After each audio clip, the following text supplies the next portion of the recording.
Hello everyone, welcome to Lost Spring Stories of Stolen Childhood Part 2.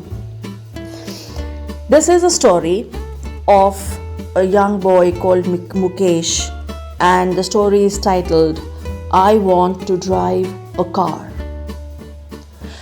Mukesh is a young boy who lives in the town of Firozabad, and he wants to become a motor mechanic. Okay, a very admirable dream, a desire. He wants to fulfill that. But when he is asked, do you know anything about cars? He says, I will learn to drive a car. No big deal. But now, unfortunately, his dream is a mirage, is unattainable. Why? Because he lives in a town of Firozabad, and Firozabad is known for bangle making, for its glass industry. Every other family in Firozabad is engaged in making bangles. It is a center of India's glass blowing industry, where families have spent generations working around furnaces, welding glass, making bangles for all the women in the world, it seems. And Mukesh's family is, of course, one of them. And unfortunately, nobody realizes that it's illegal for children like him to work in the glass furnaces with high temperatures. You know, it's a very, very scary kind of a scenario. These are dingy cells, small rooms without air and light. And if the law is enforced, the law of child labor, against child labor is enforced, they could easily, get jail time and fine. But there are about more than 20,000 children who are working in these tiny places, and in front of hot furnaces where they slog their daylight hours, and they often lose the brightness of their eyes, because the light out of the furnace is so bright that the normal light, sunlight outside seems harsh and painful. And he says Mukesh is like one of those boys. When the author meets him, he is very proud of certain things in his life. And he is very, very proudly, he says, let me take you to my house. He says, it's being rebuilt. Now, what is there to be proud about that? Anybody would ask. But as they walk down the stinking lanes that are choked with garbage, past homes that remain hovels with crumbling walls, wobbly doors, no windows, crowded with families of humans and animals coexisting in a very primeval state. Here, there's just one-room homes where animals like, cows, buffaloes, goats, dogs, cats, not cats probably, are all coexisting, and human beings coexisting in the same place. What kind of an existence is that? And their walls are crumbling, like no paint, nothing, and it's horrible. And but then he is kind of very excited. He says it's being rebuilt. He stops at the door of one such house and bangs on the wobbly door with his foot and pushes it open. So when they enter, they see a half-built shack. Shack is like, एक खोखा सा है, कुछ आधा constructed हुआ है, दो तीन दीवारें बनी हुई हैं. That's it. And on one part of it is thatched with dead grass. एक तरफ एक छत बनी हुई, छप्पर सा बना हुआ है, of dried grass. And एक तरफ एक चूल्हा है, there is a firewood stove, जिसके ऊपर एक बहुत बड़ा बर्तन रखा हुआ है, जिसमें स्पिनच लीव्स, पालक जो है वो पक रही है. एंड ज़मीन पर एक बहुत बड़ा एक एल्युमिनियम का प्लेटर है, एक प्लेट है, थाल जिसको हम कहते हैं, जिसमें सब्जियां काट के रखी हैं. और एक बहुत कमज़ोर सी यंग वुमन, दुबली पतली सी, she is cooking the evening meal for the family.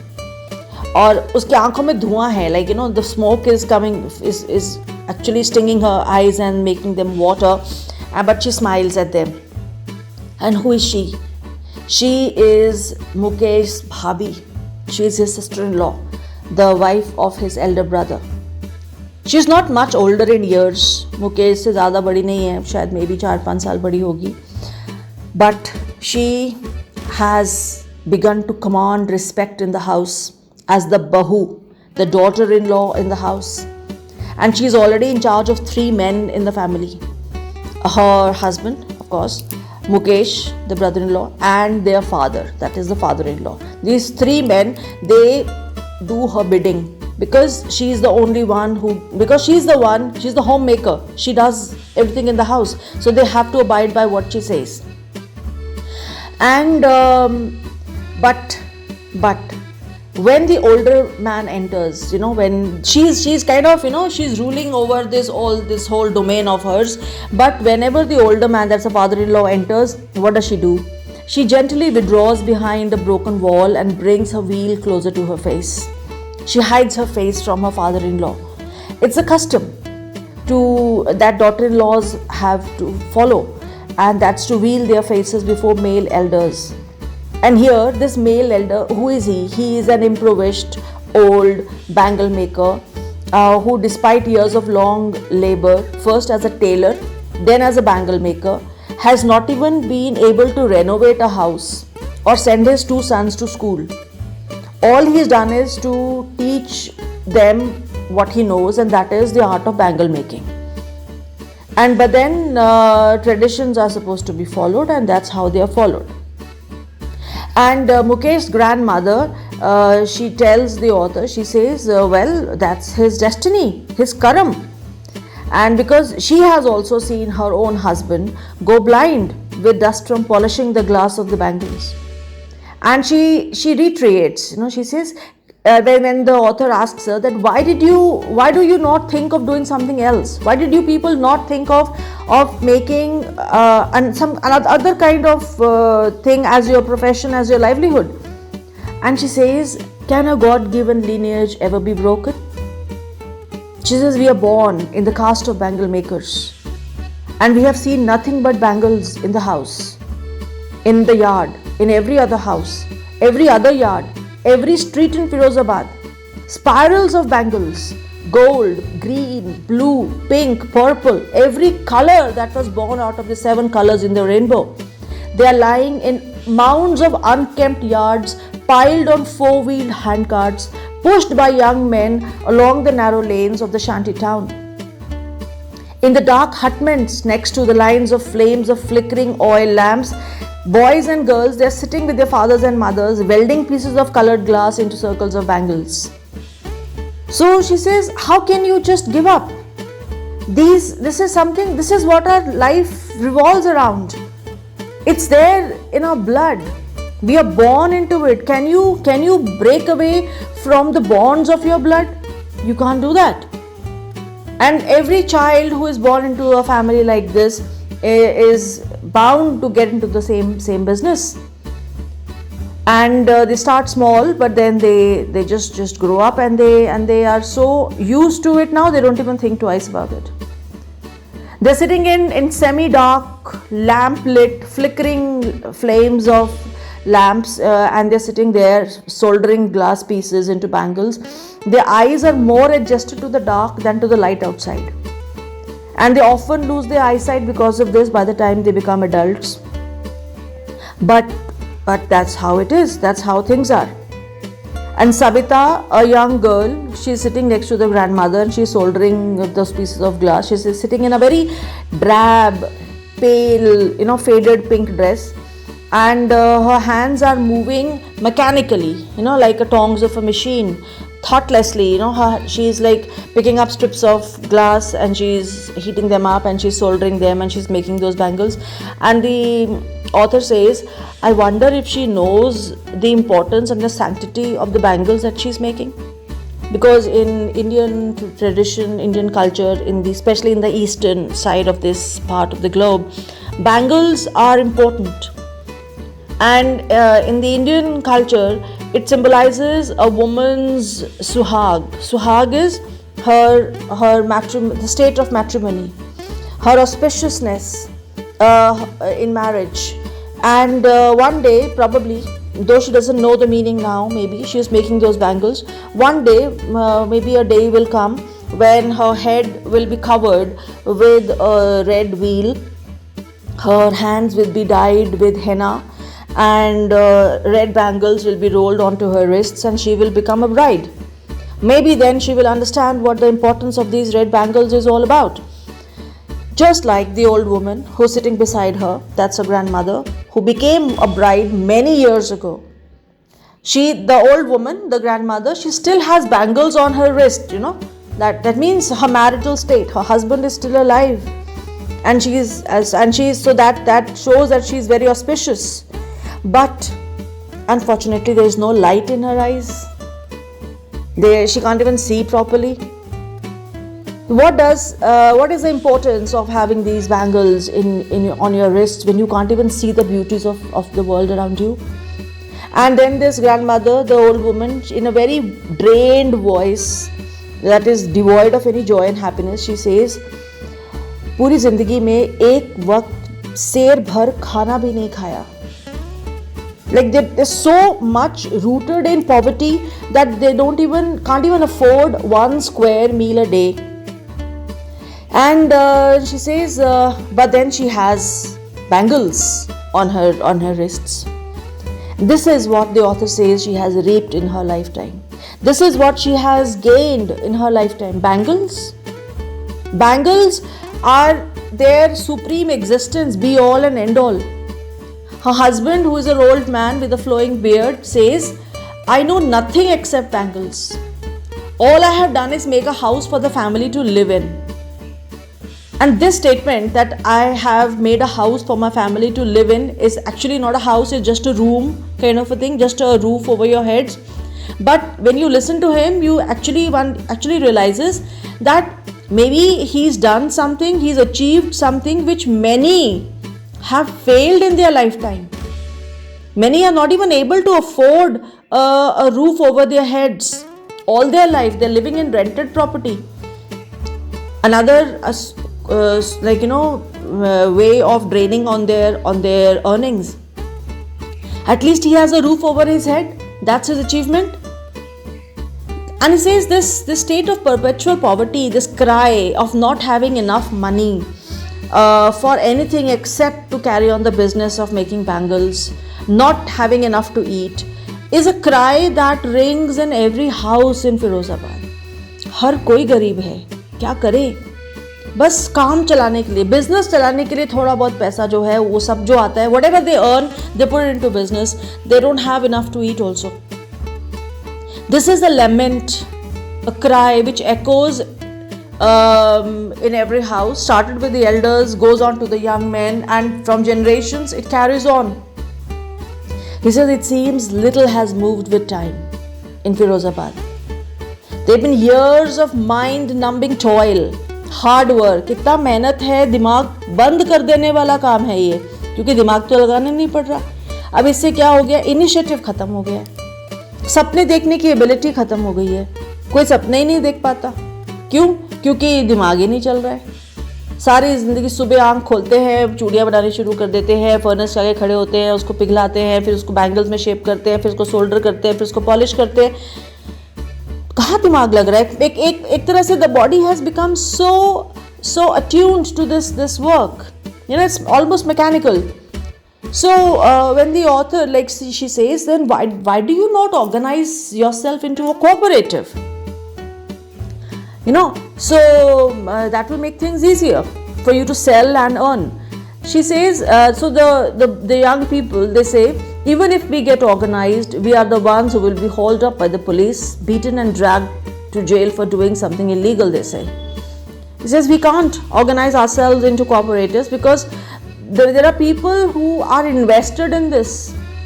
The authorities and everybody, they all take commissions. And if we organize ourselves, and they will lose the money that they earn through commissions, and they will trump up some charges, put us into jail, beat us up for no reason. And what will we do then? So as it is, there is no leader among them. No one who could help them see things differently. Their fathers are as tired as they are, and they endlessly talk in a spiral. that moves from poverty to apathy to greed to injustice. Like they say कि हम क्या करें, हम गरीब हैं क्योंकि हमारी कोई परवाह नहीं करता है, हमारी कोई परवाह नहीं करता है क्योंकि लोग लालची बहुत हैं, इतना पैसा खाते हैं. अब इतना पैसा खाते हैं, वो कितना अनजस्ट है, इनजस्टिस है हमारे साथ इनजस्टिस है, इसलिए हम गरीब हैं. And this thing, it goes into circles, it keeps on continuing. And when the author, she realizes something over here. She says, when I listen to them, I see two worlds. दो distinct worlds हैं. One of the family that is caught in this web of poverty, burdened by the stigma of caste, in which they are all born. And the second world is the circle, the vicious circle of the sahukars, the middlemen, the politicians, the policemen, the bureaucrats. ये दूसरी दुनिया है.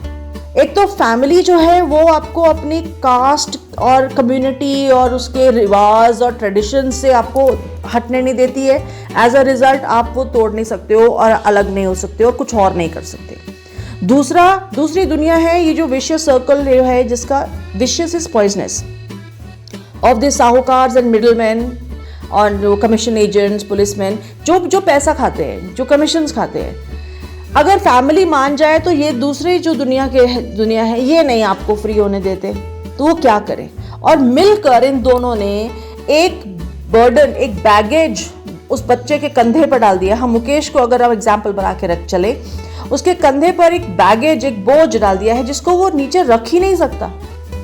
वो जब से आंख खोली है तब से वो यही सुन रहा है, ये हमारा धर्म है, ये हमारा काम है, हम इसमें पैदा हुए हैं, हमें यहीं पर मरना है, यही करना है. और इसके पहले कि वो अवेयर हो, उसको समझ में आए, वो उसको नेचुरली उस बर्डन को एक्सेप्ट कर लेता है. और जैसे उसके फादर ने एक्सेप्ट किया, अपने फादर की तरह वो वैसे ही जिंदगी चलानी शुरू कर देता है. क्योंकि ऐसा ना करने का मतलब हो गया to do dare, to challenge, to rebel. And rebelling and daring is not a part of his growing up. This is what they have never learned. लेकिन when the author says that when she senses this flash of rebelliousness in Mukesh, she says, I feel cheered, I feel happy when he says I want to be a motor mechanic. But he says I will go to a garage and learn. कहता मैं garage में जाके सीखूंगा. But then the garage is very far away from home, so he says doesn't matter, I'll walk. So the author says, do you also dream of flying a plane? अगर सपना ही देखना है तो बड़ा देखो. And he remains silent, he keeps quiet, he says no. And he looks at the ground and he murmurs something in kind of an embarrassment. क्योंकि वो embarrassment इस चीज़ की है कि मैंने कुछ बड़ा क्यों नहीं सोचा, मैंने मोटर मैकेनिक की क्यों सोचा. वो embarrassment अभी रिग्रेट में टर्न नहीं हुआ है, अभी वो sorrow में टर्न नहीं हुआ, अभी वो सिर्फ embarrassment ही है. क्योंकि he is content, he is satisfied to dream of cars that he sees running around in the streets. Because Firozabad की गलियों में बहुत गाड़ियां चलती हैं, लेकिन फिरोजाबाद के आसमानों पर प्लेन्स कम उड़ते हैं. Had that been the scene, he may have thought about it. And probably he is just like Sahib, if you remember in part 1. Sahib का भी एक अचीवेबल ड्रीम है. उसको पता है कि tennis is something which he cannot achieve, he cannot reach that level. वहां तक वो पहुंच ही नहीं सकता, इसलिए वो खुश है देखने में. उसने अपने सपनों को लिमिट कर लिया है. ऐसे ही मुकेश भी शायद उसको भी पता है कि मैं प्लेन तो उड़ाना नहीं सीख सकता, लेकिन मैं गाड़ी मैकेनिक ज़रूर बन सकता हूँ, क्योंकि वो एक अचीवेबल ड्रीम लगता है उसको. अब वो अचीवेबल ड्रीम जो है वो अचीव होगा कि नहीं होगा, that time will tell. Probably it will not, because that's how things are running over here. उसने इतना लंबा एक्सप्लेनेशन दिया ऑथर ने कि ये उनका ट्रेडिशन है, ये है, वो है करके. तो शायद वो उसका सपना भी पूरा नहीं होगा.